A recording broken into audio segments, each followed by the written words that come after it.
A verdade da fé, sem rodeios. Reflexões com Ricardo Gondim.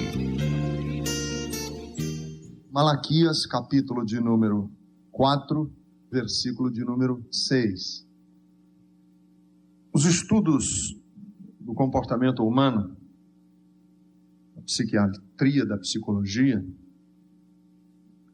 chegam ao conhecimento de algo que não é novidade, mas está cada vez mais sistematizado, sobre o papel do homem no crescimento dos filhos.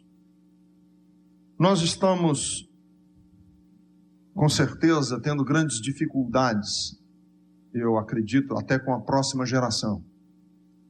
Essa geração já é uma geração de extrema dificuldade e nós vamos ter ainda maiores dificuldades na próxima geração. É a minha compreensão. Se Deus me der vida para enxergar um pouco do que vai acontecer com a próxima geração, eu tenho certeza que vou testemunhar, vou ver grandes dificuldades no processo de amadurecimento dos jovens da próxima época. Porque se os homens realmente têm um papel preponderante no crescimento dos filhos, no desempenho, por assim dizer, do lar, já pode se prenunciar grandes dificuldades, porque o que se observa é uma grande ausência do papel masculino. Os homens, por algum motivo, estão cada vez mais ausentes. Não apenas uma ausência física, pela própria necessidade de um mundo urbanizado. O marido sai de casa pela manhã e só volta às 11 horas da noite, muitas vezes, 10 horas da noite. Pouco vê os filhos. Não só por essa razão, mas é uma ausência também tácita. Quer dizer, os homens estão cada vez mais ausentes do seu papel masculino, no crescimento, no desenvolvimento da casa. Então, alguns conselhos que eu queria dar para os homens. Digamos que é o decálogo para o bom marido, o bom pai. 10 conselhos. Primeiro, quero que o meu relacionamento seja de palavras e de atos. Porque existem homens que fazem, mas não falam. Por exemplo, ele é cuidadoso com os filhos, mas não consegue conversar com os meninos. Não consegue ter uma conversa franca, aberta. Tem outros que falam, mas não conseguem fazer. Não conseguem articular. E aí, esse equilíbrio, eu sinto que é importantíssimo no relacionamento do homem dentro da casa. E eu estou já começando com um grande problema que nós temos, que é o problema do diálogo, da fala, que é o problema de comunicarmos e sabermos nos comunicar. Porque nós, homens, temos dificuldade nessa área. Parece que, eu não sei se é parte da nossa cultura, se é parte do convívio masculino, mas nós, homens, temos muita dificuldade de nos abrir, de conversar de coração, de falar coisas da alma. Então a gente tem facilidade de falar de política, não é? Os homens se reúnem e tem uma facilidade enorme de falar sobre os assuntos econômicos do país, discutir sobre carro, discutir sobre esporte, mas a gente diz assim: e você, como é que está de coração, de alma? O sujeito se quebra todo, não sabe falar. Como é que você está de vida? Não tem condições, não tem diálogo. Então, os homens precisam aprender a dialogar, principalmente com seus filhos na idade da adolescência e da juventude. Uma grande queixa que eu recebo como pastor de filhos é o seguinte: meu pai conversava comigo quando eu tinha até uns 5, 6 anos de idade. Mas à medida que eu fui ficando homem ou ficando mulher, meu pai parou de conversar comigo. E aí abriu-se uma brecha no nosso relacionamento. E eu acho que nós, homens, precisamos aprender a conversar. Eu acho que nós precisamos aprender a ser humanos, a abrir o coração. Então, o primeiro grande conselho que eu dou para os homens é: conserte essa área da sua vida. Mude. E isso diz respeito não só à sua casa, você tem que mudar, ponto final. Porque continuando assim, você vai infartar mais cedo. Uma das grandes causas de infarto é essa. Os homens conversam pouco, jogam um pouco das suas emoções para fora. E as mulheres não, a mulher vai logo falando, vai logo chorando, vai logo se emocionando, vai logo descarregando e aí sobrevive mais. E a gente vai acumulando aquele negócio e o ponto de estresse vai aumentando e isso é terrível para nós. Então, o primeiro conselho é ser mais de palavras e mais de atos. Equilibrar essas duas coisas. Segundo, sermos mais pródigos em elogios e sermos econômicos na crítica. Todo relacionamento tende a se desgastar. Todo. O relacionamento patrão-empregado se desgasta. O relacionamento igreja-pastor se desgasta. O relacionamento pastor e igreja se desgasta. O relacionamento vizinho de cima, vizinho de baixo se desgasta. Relacionamento pai e filho se desgasta. E relacionamento marido e mulher se desgasta. E no desgaste dos nossos relacionamentos, um grande mal é que os problemas, as dificuldades, à medida em que nós vamos nos relacionando, se tornam cada vez mais nítidos. Então tem uma frase, eu creio que é do Milor Fernandes, que diz assim: como são admiráveis as pessoas que eu conheço pouco. É verdade. As pessoas que eu pouco conheço são admirabilíssimas. Agora, as pessoas que eu muito conheço já não são mais tão admiráveis. Por quê? Porque à medida em que eu vou conhecendo essa pessoa, óbvio que os defeitos dessa pessoa vão se tornando cada vez mais nítidos para mim. Lógico, a gente vai conhecendo. Agora imagine marido e mulher, que é a primeira pessoa que você vê todos os dias quando você acorda e a última pessoa que você vê antes de dormir. Todos os dias. Então, há necessidade de um esforço da nossa parte para começarmos a ver as coisas boas naquela pessoa. Então, eu quero ser econômico nas minhas críticas. Porque ver defeito de uma pessoa com quem você convive muito não requer virtude nenhuma. Para criticar não precisa ser inteligente. Basta andar junto. É necessário haver virtude, é para ver coisas boas. Aí sim nós precisamos de virtude. A virtude está em a gente ver o que é bom no outro. Para mim, o ladrão da cruz é um dos maiores heróis da Bíblia. Primeiro é que é uma pessoa que eu tenho certeza absoluta que vou ver no céu. Que Jesus disse: hoje mesmo estarás comigo no paraíso. Então esse com certeza está salvo. Mas o que me encanta nesse ladrão na cruz, que a tradição católica chama de Dimas, a Bíblia não diz que ele se chama Dimas, mas a tradição católica diz que o nome dele era Dimas, é que esse ladrão na cruz foi sentenciado no mesmo tribunal que Jesus, padeceu as mesmas coisas que Jesus padeceu, isto é, 39 chicotadas no poste de tortura romana, andou pela via dolorosa carregando também uma cruz, também foi crucificado, também o seu corpo foi jogado para baixo quando a cruz caiu no buraco que tinha sido cavado. Ele tinha passado as mesmas coisas que Jesus. Agora vejam o que eu acho bonito no ladrão da cruz.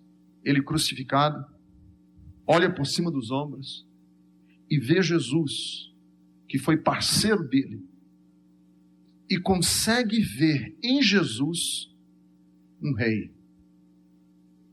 Consegue enxergar em Jesus um rei. E Jesus, esse Jesus que está crucificado, tem um semblante tão feio, tão horroroso, que o profeta Isaías, 750 anos antes dele nascer, disse assim: e olhando nós para ele, nenhuma beleza víamos para que o desejássemos. Por que nenhuma beleza tem esse Jesus crucificado? Porque o seu rosto está cheio de hematomas. Porque sua boca está rasgada de bofetada que ele levou, de tapa que ele levou.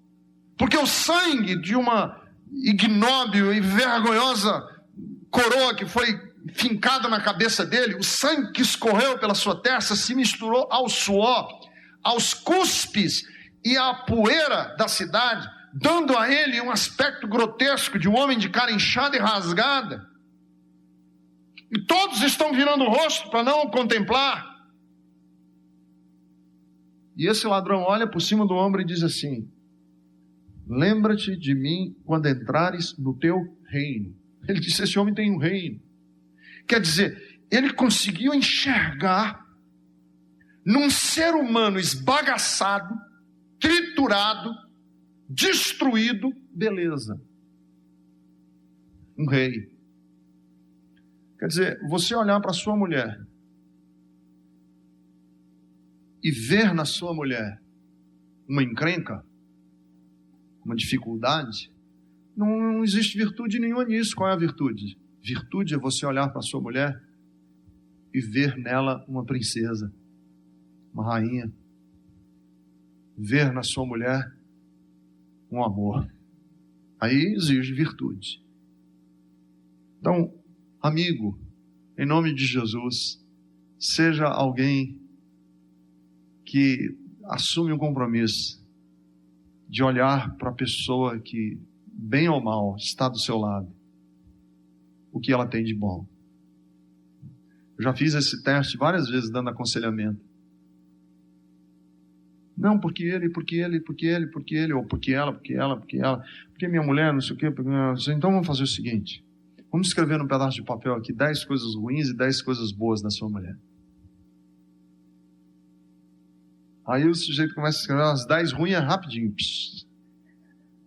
Tá legal, agora vamos escrever as coisas boas. Primeiro, aí segundo, chega no quarto, o cara tá suando em bicas, tá nervoso. Pastor, eu digo, não é possível que um ser humano não tenha 10 coisas boas. Pastor, olha, sinceramente, cara, se eu for no presídio, na penitenciária, eu vou lá dentro de um preso desse aí, sentenciado com 40 anos de cadeia porque matou, eu encontro 10 coisas boas nele. Por que você não pode encontrar na sua mulher? Então, segunda coisa é essa: seja pródigo, seja farto, seja abundante em elogios e muito econômico em críticas. Não se canse de dizer muito obrigado. Não se canse de dizer: sinto-me afortunado de ter você como minha mulher. Faça isso para você ver que você vai lucrar muito. Terceiro, adote a seguinte regra como estilo de vida: trate-me amanhã como tratei minha mulher ontem. Simples.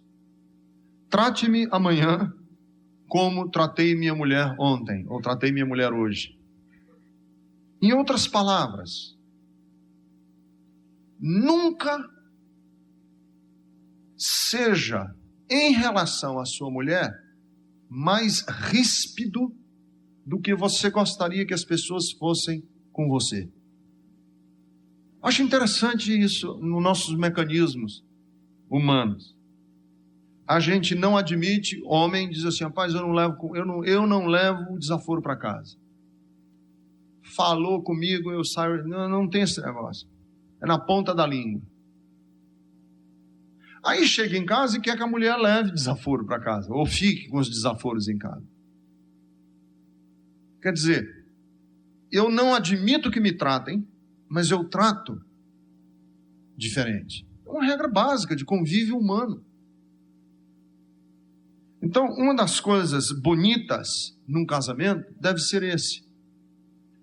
Como é que eu gostaria que ela me tratasse? Ou que alguém me tratasse? Assim eu vou tratar.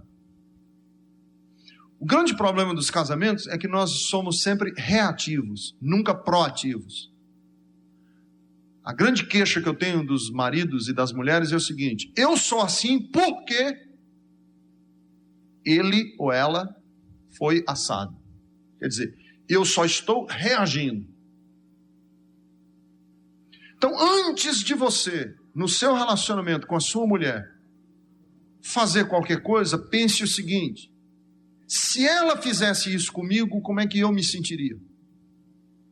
É o segundo mandamento que Jesus nos dá no Novo Testamento: amar a Deus e ao próximo como a si mesmo. Então, um grande segredo é que antes de eu condenar o meu cônjuge, marido, antes de você condenar a sua mulher, olhe para você mesmo. Ou, antes de querer tirar o argueiro do olho dela, cuidado que você tem uma trave no seu. E tem mesmo. Quarto conselho: aprenda, homem, que você não ama até que você esteja disposto a fazer o que deve fazer, quer goste, quer não goste. Essa aqui é o mais duro. Aprenda que você não estará amando, você não ama, até que você esteja disposto a fazer o que tem que fazer, quer goste, quer não goste. Em outras palavras, amar não é fazer o que eu gosto, é o fazer o que eu tenho que fazer.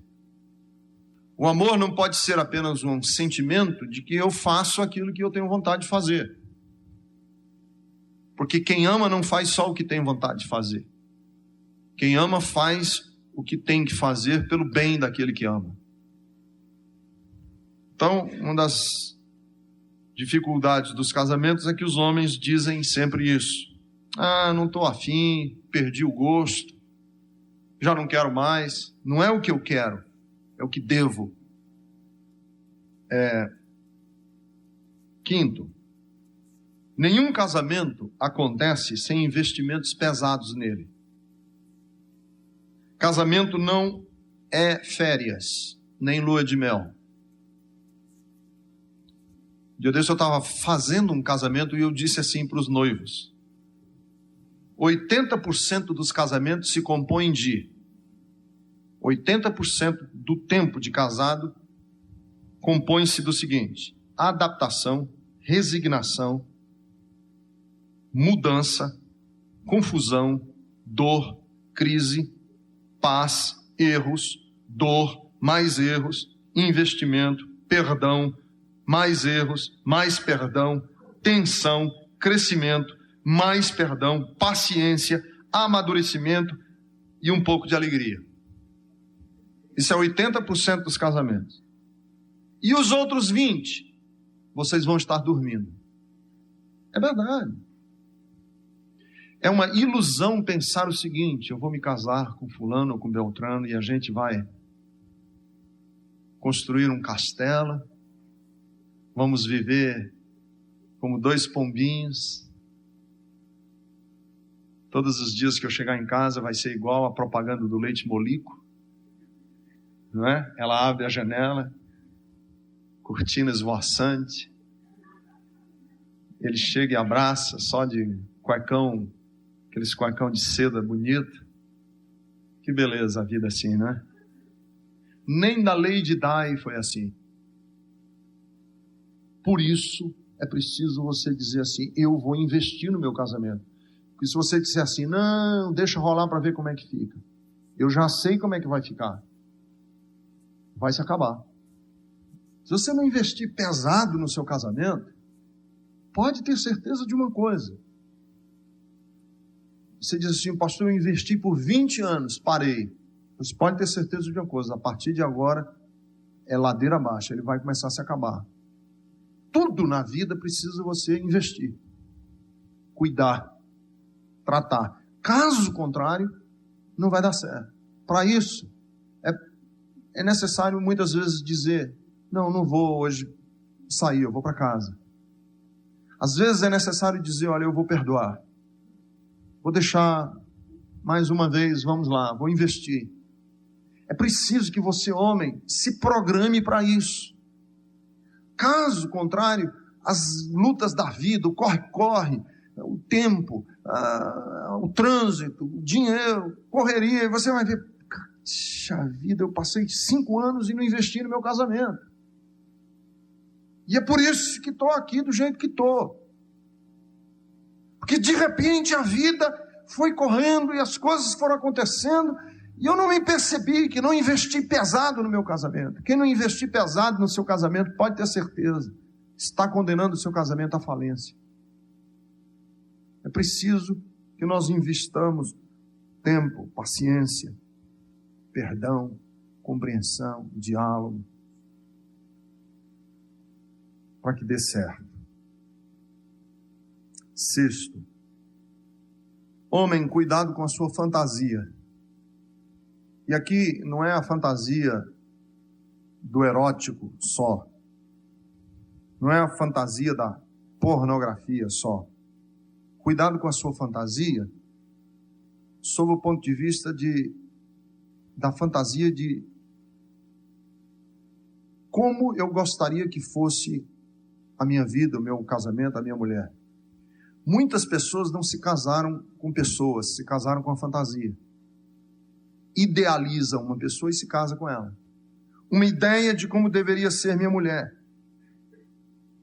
Ou como deveria ser uma esposa. Por isso é que teve uma onda, teve uma moda nas igrejas evangélicas. Vocês que não são de berço evangélico não pegaram essa moda. Mas houve uma moda nas igrejas evangélicas que eram uns cursos que davam para rapazes e moças nas igrejas, que mandavam a gente fazer uma listinha de como eu quero que seja o meu marido, ou de como eu quero que seja a minha mulher.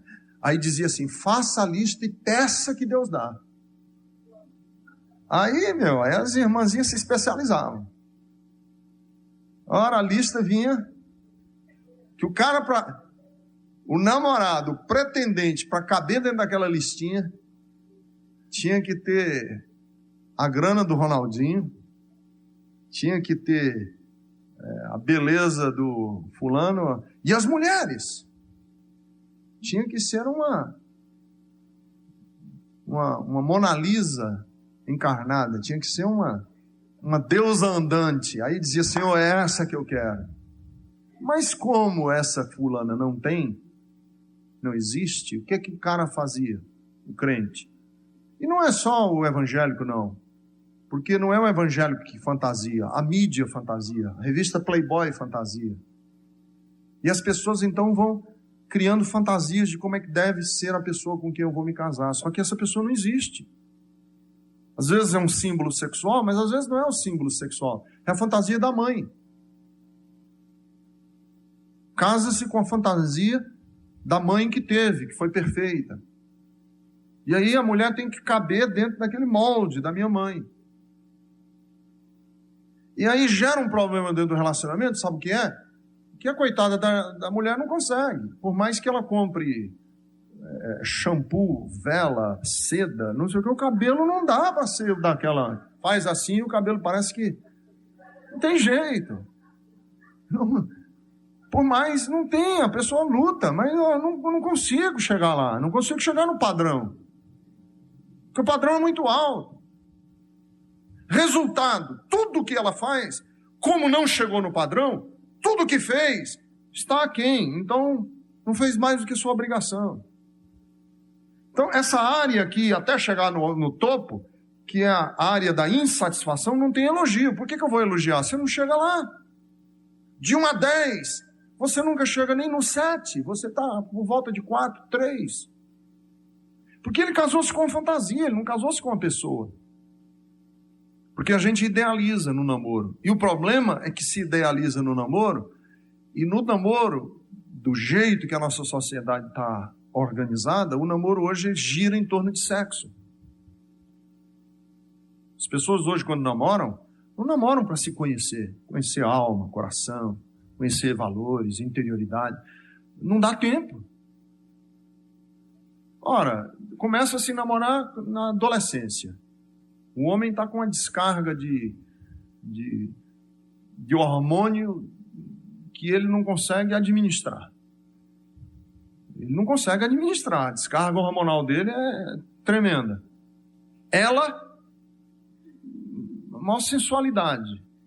Aí, quando chega, um perto do outro, é só saindo faísca o tempo todo. Não dá tempo de conversar. Aí ele se casa com ela, sem que os dois tenham tido tempo. E ele idealiza. Então ela deve ser maravilhosa, porque foi... E né? Durante o namoro e durante a descoberta do jogo da sedução, é deslumbrante. Casam-se os dois, vão morar debaixo do mesmo teto e diz: agora vamos nos conhecer. Aí ele diz: meu, que besteira que eu fiz. Essa mulher não é nada daquilo que eu pensei. Pô, uma mulher chata. Que eu sabia, se eu soubesse que essa mulher tinha esse defeito, tinha essa... Jamais... Quer dizer, aí cai na real. Às vezes essa realidade chega com 5, 6, 7 anos. Às vezes chega na lua de mel. E aí é a pessoa chegar à conclusão de que casou-se não com uma pessoa, casou-se com uma fantasia. E aí vem as comparações. Você não é como minha mãe, você devia ser como fulana, você devia ser como ciclana. E se não verbaliza, mas interiorizado, está lá a comparação com respeito à pessoa. Então, cuidado com as suas fantasias e cuidado com você hoje, que já é casado, e dizer: eu já estou casado, e agora? Eu acho que é aquela regrinha. Talvez a sua mulher não lhe diga, homem, mas ela também deve estar decepcionadíssima com você. Talvez ela não diga para você, mas ela talvez também esteja decepcionadíssima com você. Em outras palavras, às vezes os homens assumem uma posição no casamento de que eles que tenham com a razão da mulher não ter chegado no nível que ele gostaria que ela chegasse. Mas ela também está com expectativas. Resultado, eu acho que nós precisamos olhar um pouco, e aí é a graça e a misericórdia de Deus para com as nossas vidas. Eu acho que é a realização, a compreensão de que nós somos realmente pessoas pecadoras, defeituosas, e que não é a mulher que é defeituosa, não é a pessoa com quem eu me casei que é defeituosa, eu sou defeituoso. Eu preciso da graça, eu preciso da misericórdia de Deus. Nós somos humanos, nós não somos fantasias, ninguém é. Nós somos humanos e a nossa humanidade é cheia de ambiguidades. Nós somos polos de tensão internos e que a gente tem que aprender a conviver com isso. Então, a mulher com quem você se casou, ela tem pele, carne, osso, e você precisa olhar para ela não com os olhos da sua fantasia adolescente, mas com os olhos da maturidade de um homem que sabe o que quer e sabe para onde vai. 7, dê espaço para o outro crescer. Alguns homens tratam as mulheres como se fossem crianças. Dia desse eu estava lendo um livro sobre essa questão de marido e mulher. Aí tinha um diálogo entre o marido e a mulher. O marido dizia assim: bem, agora que estamos casados, vou me arriscar a lhe mostrar alguns dos seus pequenos defeitos. Aí ela respondeu: não se incomode. Foram esses pequenos defeitos que me impediram de conseguir um homem melhor do que você.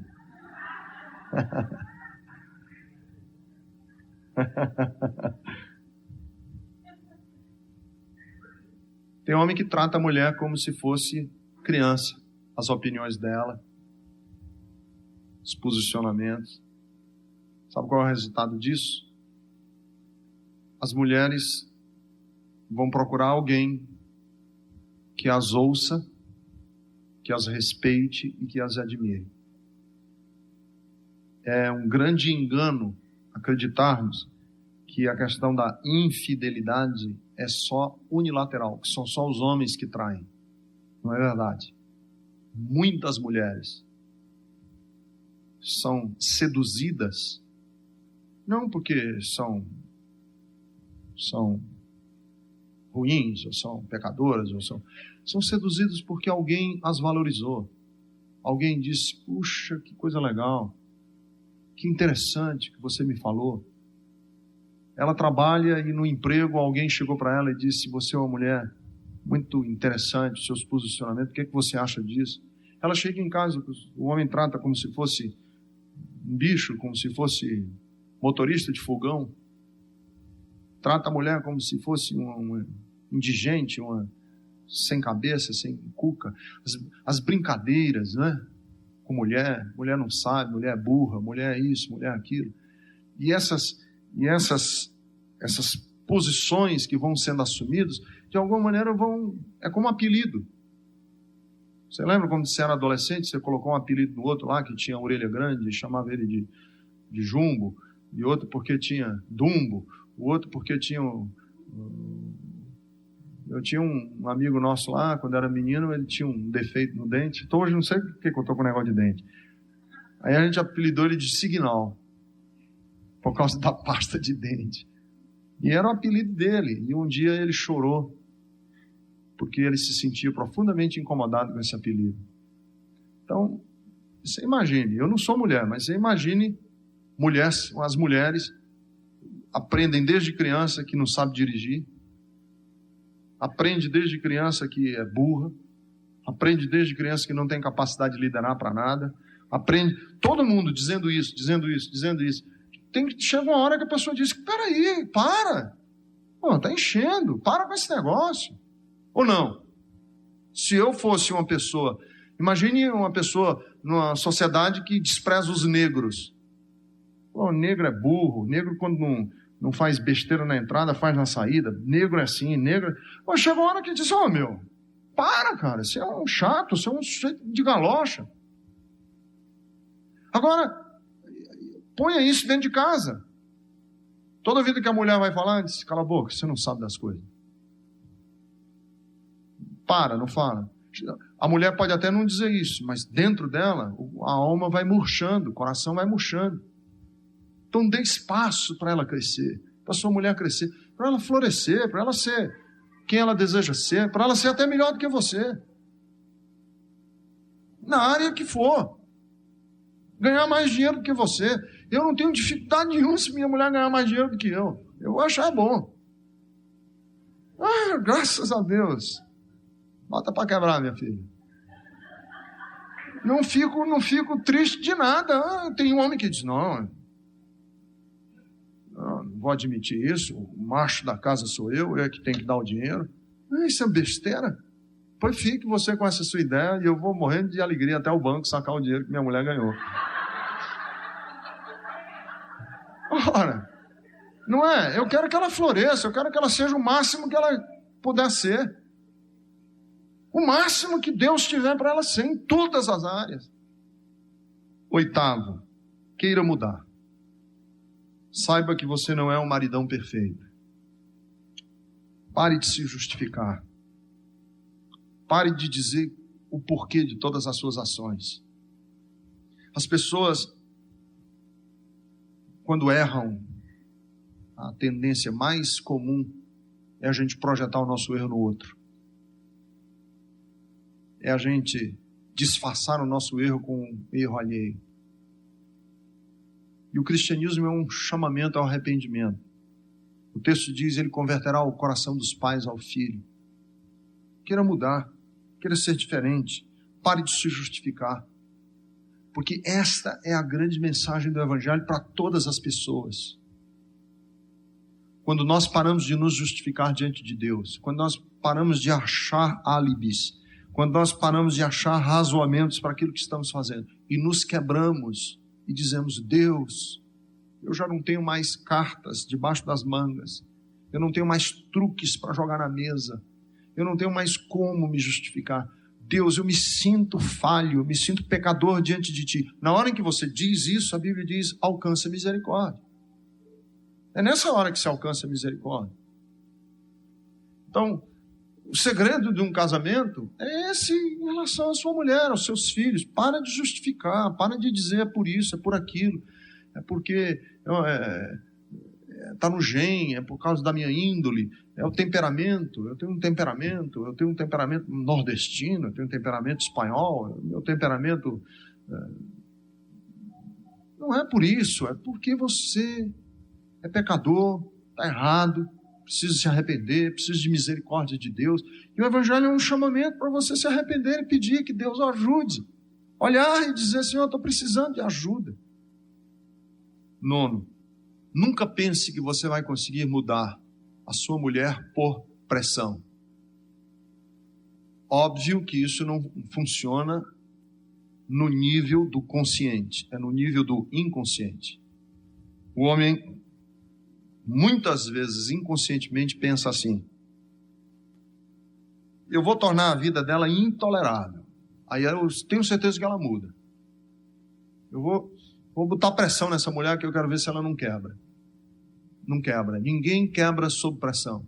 Ninguém muda sob pressão. Você não muda o outro por força. As pessoas mudam por reflexão. As pessoas mudam por convencimento. As pessoas mudam por amor. Por isso é que Romanos capítulo 2, versículo 4 diz: ou desprezas tu as riquezas da sua longanimidade e bondade, não sabendo tu, ó homem, que é a bondade de Deus que leva o homem ao arrependimento. Deus não quer que ninguém se converta na base da pressão, do medo. Deus não quer esse tipo de conversão. Eu vou aterrorizar a vida daquele fulano até ele se converter. Eu quero ver se ele não vem se arrastando aos meus pés. Deus não quer isso. Não é esse o sistema de quem ama.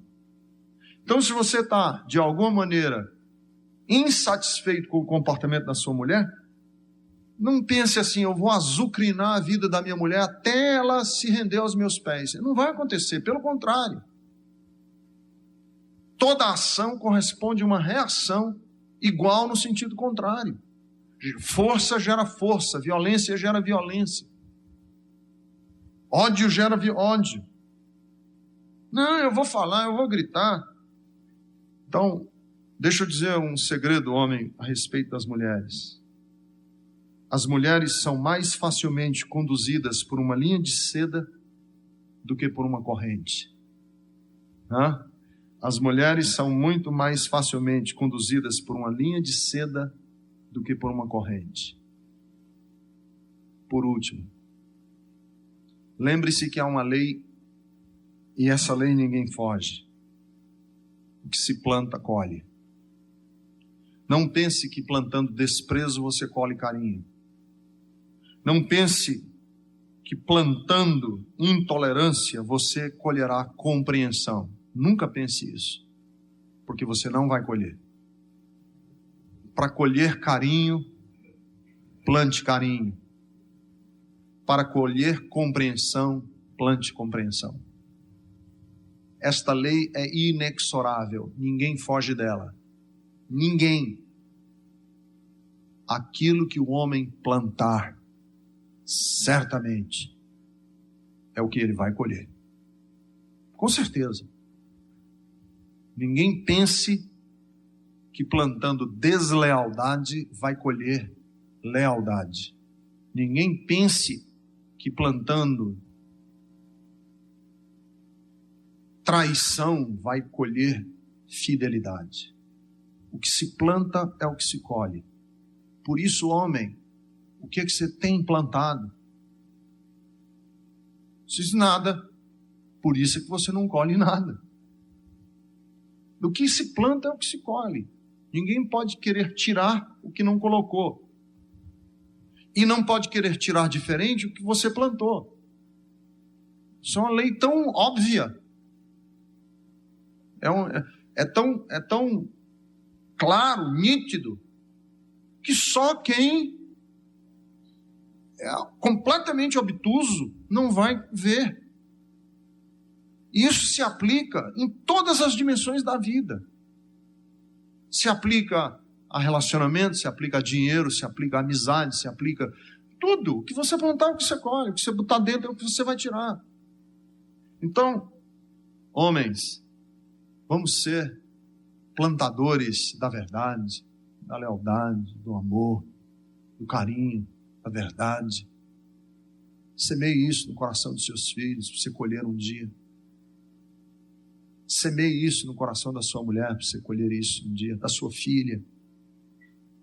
Semeie no coração das pessoas que você ama e que você tem ao seu lado, porque são estas as pessoas que você precisa dedicar a maior parte da sua energia. A maior parte da nossa energia tem que ser dedicada naquilo que precisa, que deve ser dedicado. Você não pode gastar suas energias no que não deve.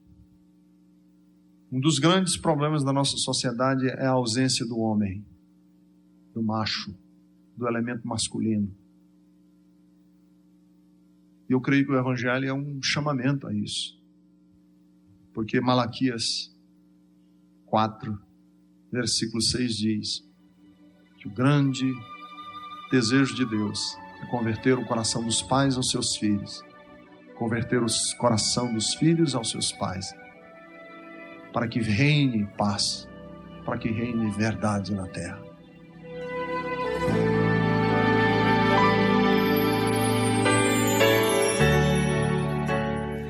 Pai bendito, ajuda-nos a cada dia a termos um coração sensível, um coração que se converte aos nossos filhos, também um coração que é um jeito de ser que é capaz de converter o coração dos filhos a nós, pais, que possamos, Senhor, viver e andar em integridade, sermos convertidos a cada dia, para que, ao olharem para nós, sejamos percebidos como homens segundo o coração de Deus. Que cada pai seja ricamente abençoado por Ti e possa receber a sabedoria dos céus para conduzir a sua vida com integridade e transmitindo a luz de Jesus. E é nesse nome que nós oramos. Amém.